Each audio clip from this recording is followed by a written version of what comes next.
tukang pos dalam amplop.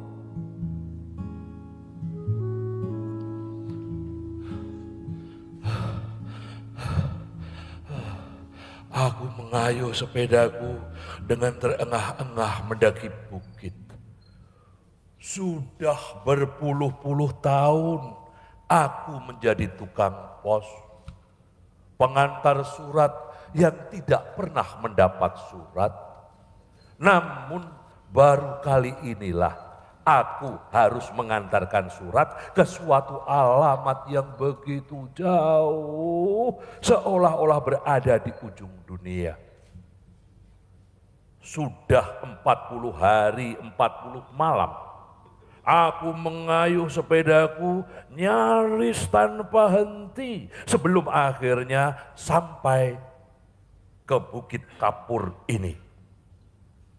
Aku mengayuh sepedaku siang dan malam dan hanya berhenti makan, minum, dan tidur sebentar di bawah pohon yang rindang sembari merasakan tiupan angin dan mendengarkan suara kericik sungai yang mengalir ketika aku tergolek-golek di atas rumput mengenangkan keluarga yang sudah lama ditinggalkan. Untuk pertama kalinya dalam hidupku sebagai tukang pos, pengantar surat yang merana tanpa penyapa, aku harus melakukan perjalanan begitu panjang di bawah terik matahari dan sinar rembulan, mengantarkan surat dengan alamat begitu ajaib, mengarungi lembah, hutan, dan padang rumput sebelum akhirnya menyusuri pantai selama berhari-hari sampai tiba di kaki bukit. Heran, ada orang mau tinggal di Bukit Kapur ini, di mana angin panas dan kering bertiup membawa bubuk gamping. Aku mengayuh sepedaku dengan terengah-engah sambil melihat ke belakang. Melihat tas surat yang tergeletak di boncengan. Sudah dari kemarin, salah satu tas itu mengeluarkan cahaya merah keemas-emasan. Seperti senja sempurna yang kejinggaan cahayanya membakar langit. Dalam perjalananku yang panjang 40 hari dan 40 malam, aku memang nyaris tidak pernah berhenti.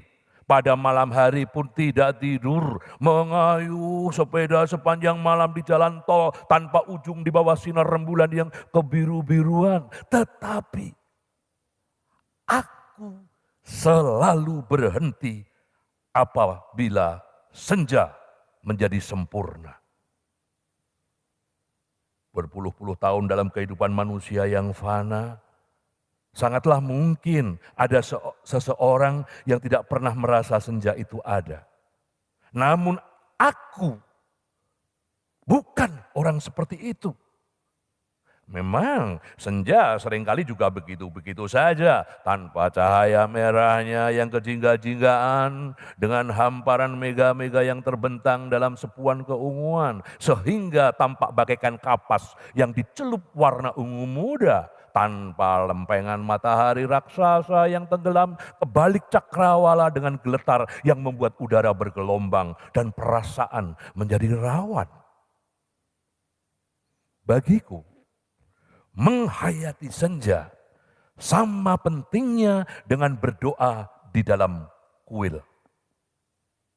Dalam perjalananku mengayuh sepeda 40 hari 40 malam, beberapa kali kujumpai kuil-kuil yang sudah menjadi reruntuhan maupun masih digunakan. Tapi aku tidak pernah berhenti di kuil yang manapun. Hanya apabila senja menjadi sempurna dan cahayanya yang keemas-emasan membuat langit membara sebelum menjadi ungu, biru, dan kelam, aku akan berhenti menghayatinya bagaikan suatu upacara sebelum kembali melanjutkan perjalanan. Makanya aku sungguh mengenal cahaya senja keemas-emasan dari tas surat di boncengan. Aku hanya heran, bagaimana mungkin ada cahaya senja yang merah kejingga-jinggaan bisa memancar dari dalam tas surat. Di bukit ini akhirnya aku berhenti. Penasaran juga rasanya melihat tas surat memancar-mancarkan cahaya seperti itu. Apalagi cahaya yang memancar-mancar itu seperti berbisik dan memanggil-manggil. Semua surat sudah kuantar ke berbagai pelosok bumi. Aku telah mengantarkan surat kepada seorang tukang pedati. Aku menyampaikan surat itu ketika pedati yang ditarik seekor kuda itu masih berjalan mengelilingi bumi. Kata orang, pedati itu sudah berjalan selama 1000 tahun dan tidak sampai-sampai juga. Pedati itu sudah mengelilingi bumi sampai 40 kali sehingga setiap orang mengenalnya. Itu baru saja lewat, kata seseorang ketika aku tanya. Aku juga telah mengantarkan surat kepada seorang pengemis yang paling susah dicari karena surat kepadanya sama sekali tidak beralamat. Tapi aku ditugaskan menyampaikannya juga. Buset. Aku tidak akan pernah menemukannya kalau bukan pengemis itu sendiri yang menyapaku di sebuah kedai arak di tepi jurang.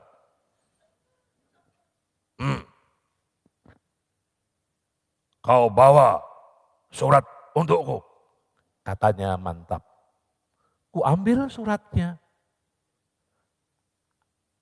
Anda pengemis termiskin di dunia.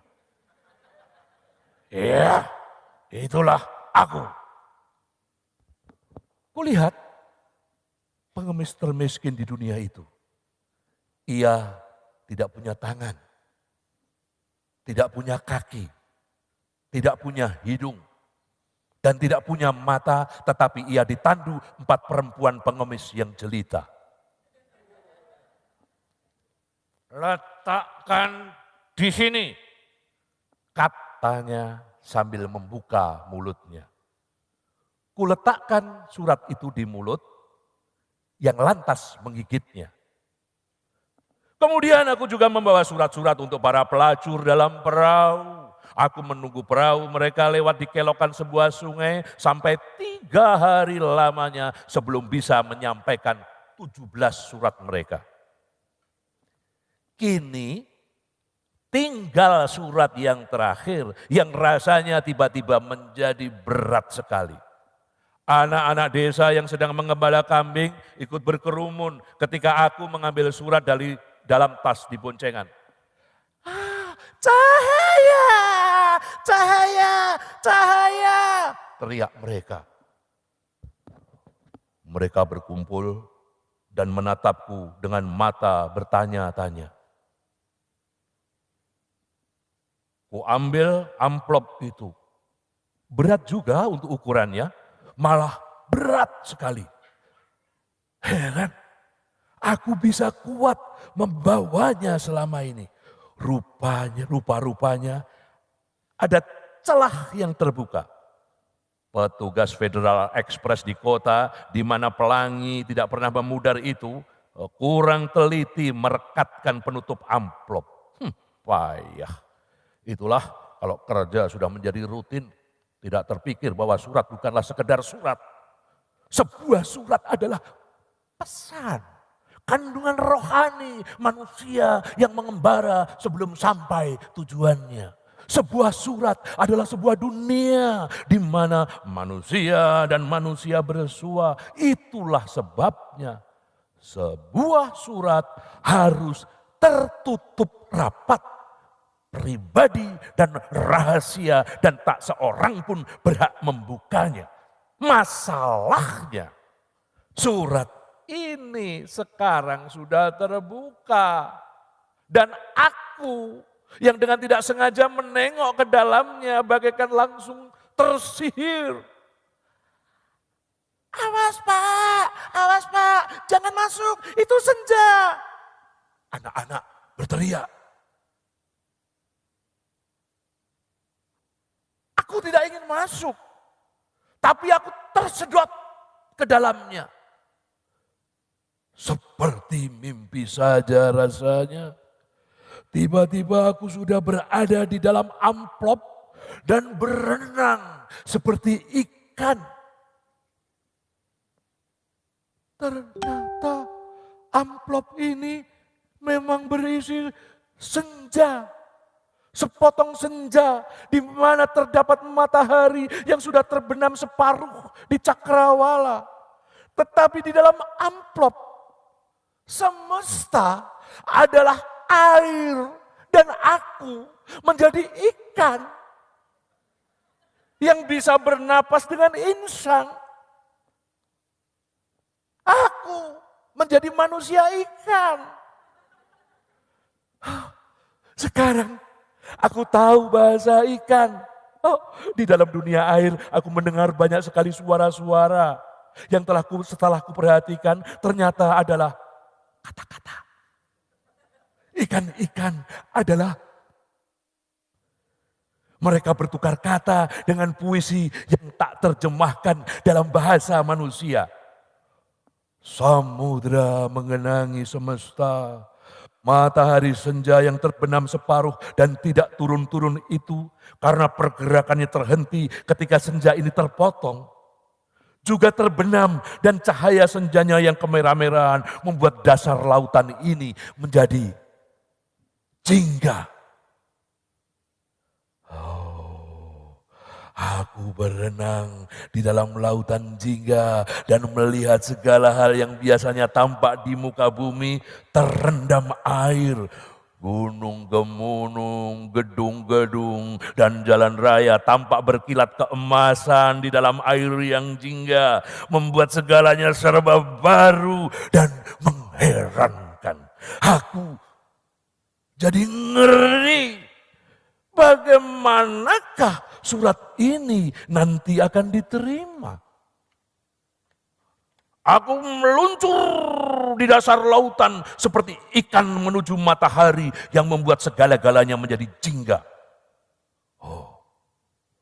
Matahari itu tampak begitu besar, begitu dekat. Tetapi yang ternyata begitu jauh.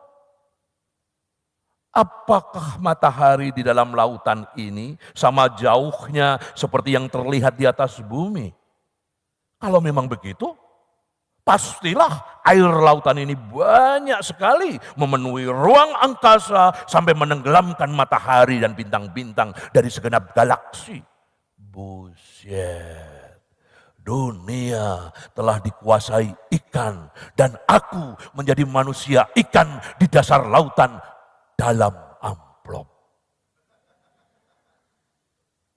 Lama sekali aku meluncur sampai lupa makan dan lupa minum dan juga lupa waktu.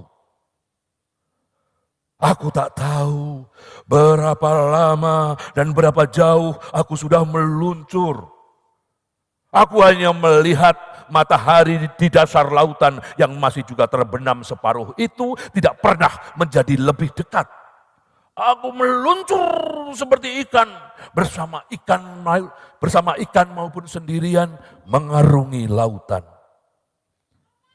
Ya, ku dengar percakapan ikan.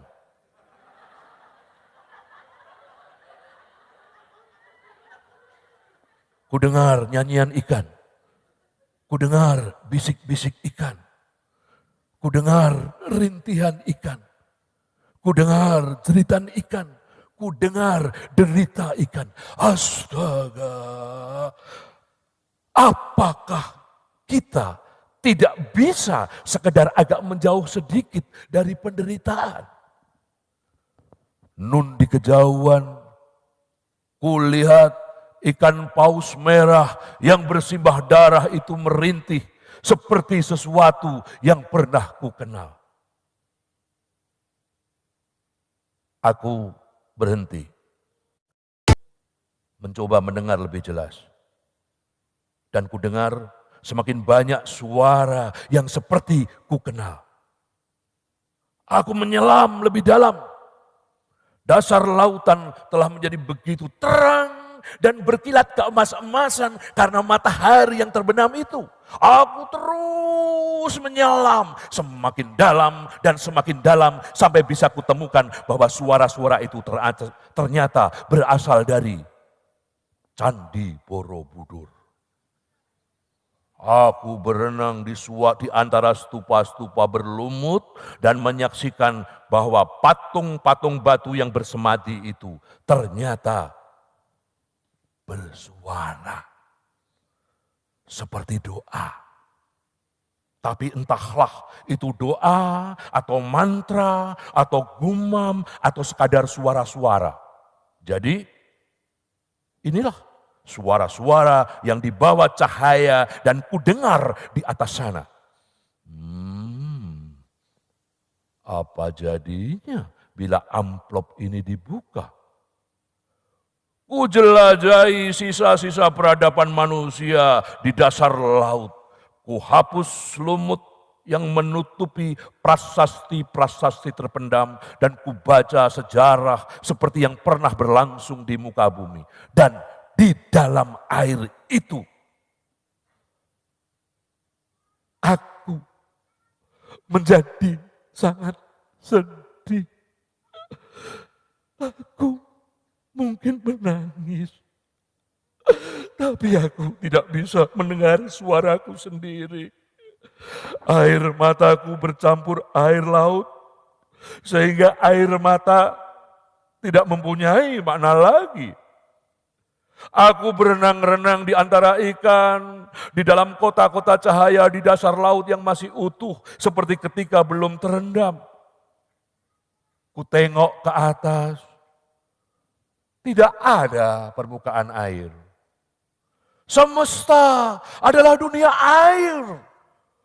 Kulihat tanganku yang telah bersisik, jari-jariku yang dihubungkan selaput, dan dari sebuah cermin besar di bekas sebuah kafe, kulihat betapa punggungku ditumbuhi sirip. Apakah semua ikan ini juga berasal dari manusia?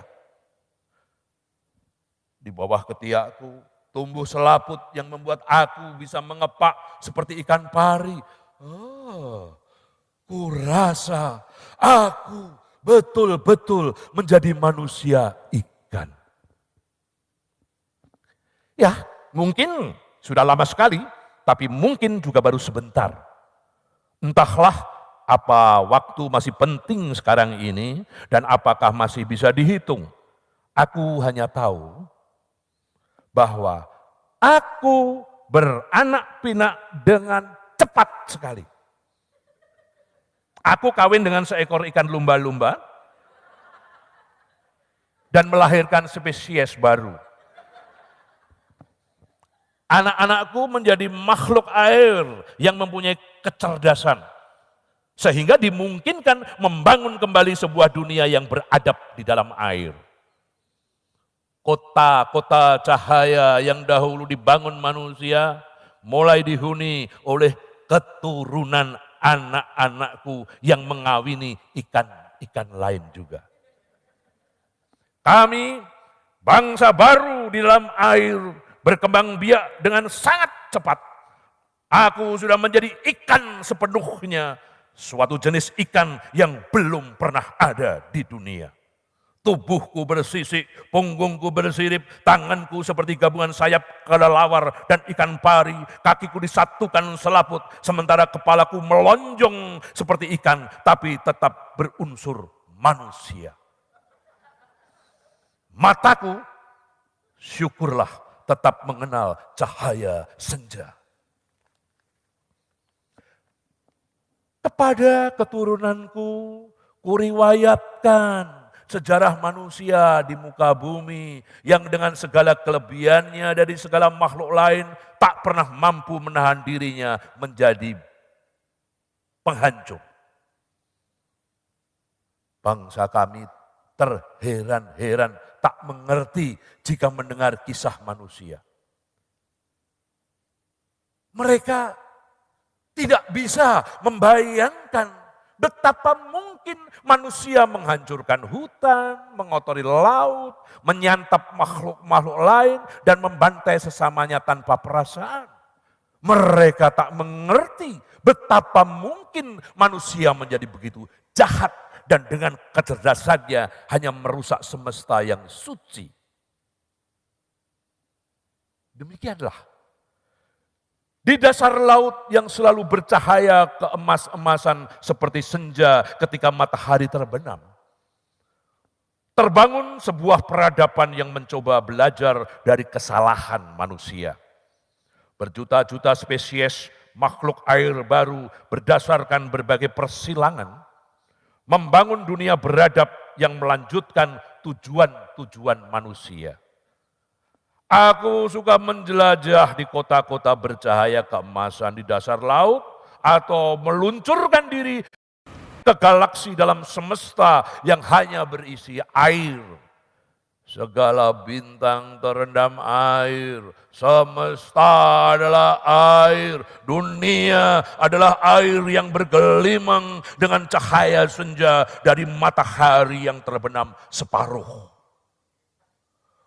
Pastilah perjalananku lama sekali. Ku tahu di luar amplop ini ada seseorang menunggu surat. Tapi aku merasa sulit mengambil keputusan karena aku bukan hanya menemukan, melainkan membangun kehidupan baru.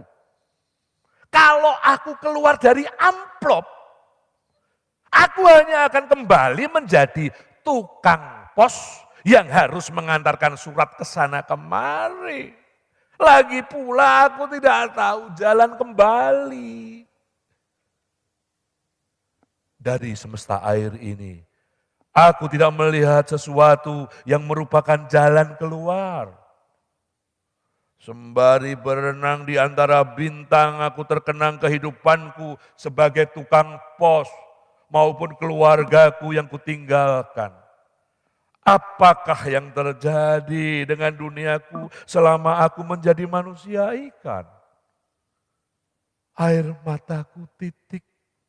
Tetapi apalah artinya air mata di sebuah dunia yang terdiri dari air? Dalam sebuah pertemuan, ku sampaikan kepada mereka bahwa dunia ini berada di dalam sebuah amplop. Mereka terkejut. Dan aku berusaha keras membuat mereka mengerti. Ketika akhirnya mereka menjadi paham, mereka semua menjadi sangat sedih. Kami mengira semesta begitu luas, bahkan tak terbatas. Karena sepanjang sejarah kehidupan kami selalu ada cakrawala di depan pencapaian-pencapaian kami. Ternyata dunia kami hanya sebesar amplop. Kalau begitu, apa yang kami mengerti selama ini adalah semu. Kami tidak suka hidup dalam dunia yang semu. Kami ingin hidup dalam dunia yang sebenarnya. Tapi kalian tidak bisa hidup tanpa air. Kami tidak peduli. Lebih baik kami mati dalam kenyataan ketimbang hidup dalam sesuatu yang semu. Kalau begitu, kita semua akan mati. Kenapa? Karena yang tidak kita ketahui lebih banyak dari yang kita ketahui, dan yang tidak ketahui itulah yang akan menjadi penyebab kematian kita semua. Kalaupun begitu, tidak apa-apa Kata mereka, kalau begitu kalian tidak pernah belajar apa-apa. Untuk apa semua dibangun kalau hanya ingin mengulangi bencana yang sama? Apakah kami harus menyerah dan hidup di dalam amplop? Pengetahuan itu dibangun setapak demi setapak. Kalian tidak bisa meloncat begitu saja keluar amplop tanpa tahu apa yang akan kalian hadapi di luar amplop. Aku yang dari sana saja tidak tahu bagaimana caranya kembali. Semenjak itu, hampir semua makhluk air yang memiliki kecerdasan itu mencari-cari jalan untuk keluar dari amplop. Setiap gua dan terusan diselusuri. Siapa tahu seperti sebuah jalan yang menghubungkannya dengan dunia di luar amplop. Aku menjadi sangat takut dengan cita-cita kemajuan yang tidak kunjung padam.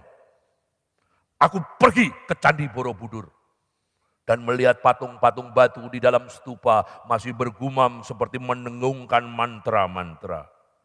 Suara-suara itu merayap bersama cahaya senja, larut dalam gelombang air, berdenyar-denyar dalam kertap keemasan yang melintasi relief sepanjang dinding batu.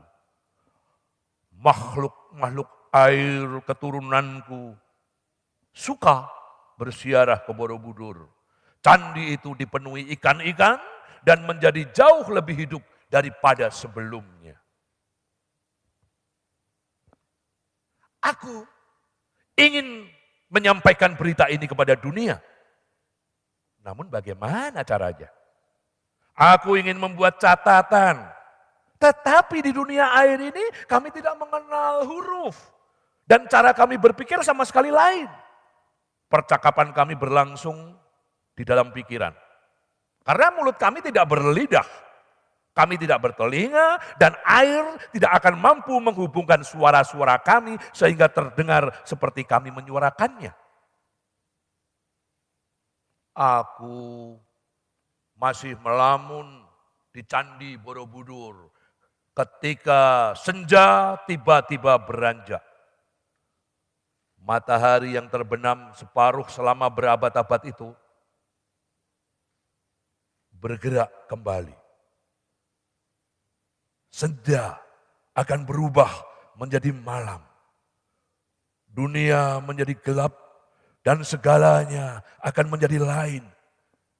Ikan-ikan berenang mundur, makhluk-makhluk air terkejut dan belingsatan. Cahaya senja yang merah keemas-emasan itu memudar dengan cepat, meninggalkan nuansa ungu yang kelam dan dasar lautan yang tadinya selalu terang berubah menjadi gelap sama sekali.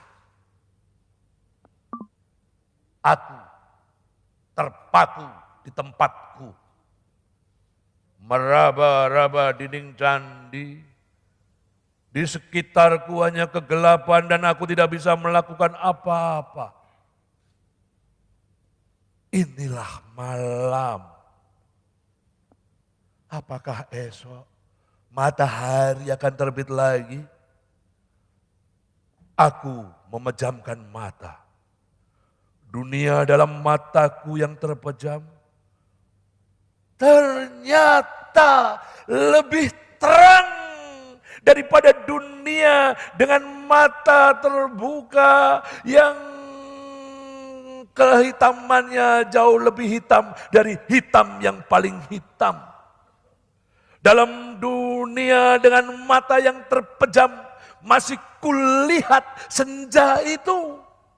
Senja dengan matahari yang separuh terbenam. Pada saat mataku terpejam itulah ku dengar suara memanggil-manggil.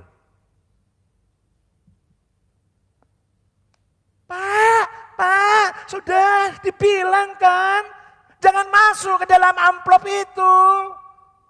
Di dalamnya ada senja.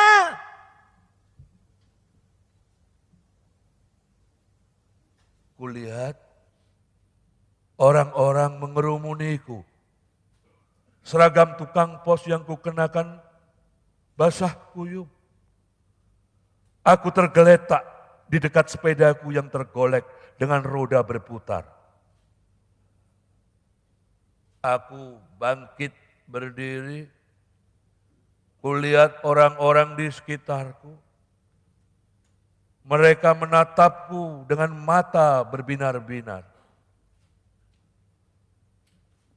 Bapak masih seperti dulu ketika masuk ke dalam amplop itu.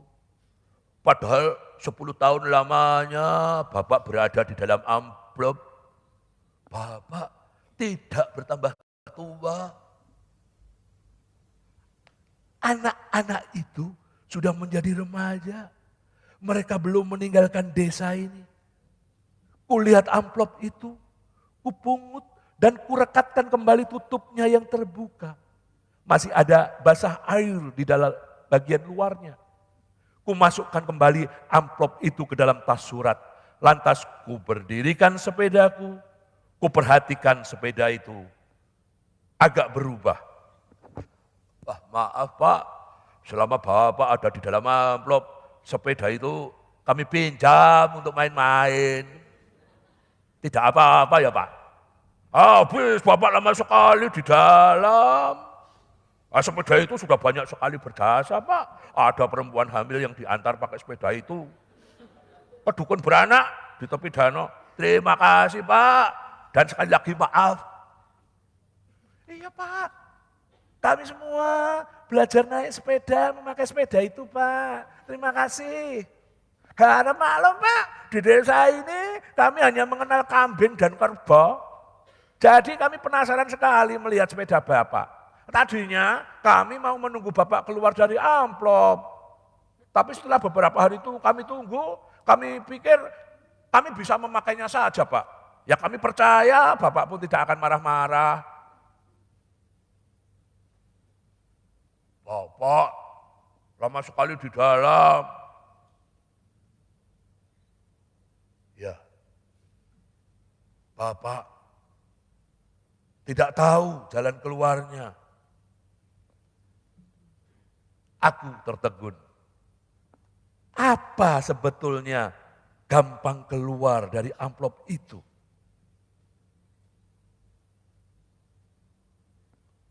Oh, pasti Bapak tidak sempat memejamkan mata.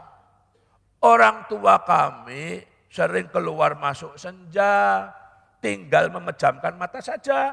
Itulah pintu masuknya.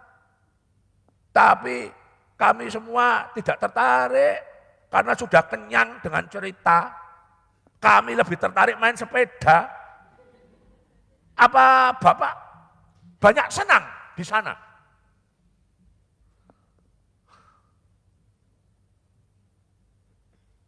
Aku naik sepeda dengan pakaian basah kuyup. Aku tidak tahu apa yang harus kukatakan. Aku mengayuh sepedaku dengan terengah-engah mendaki Bukit Kapur. Masih ada satu surat yang harus kusampaikan ke tujuan seperti tertulis di alamatnya. Alina, ujung dunia. Terima kasih.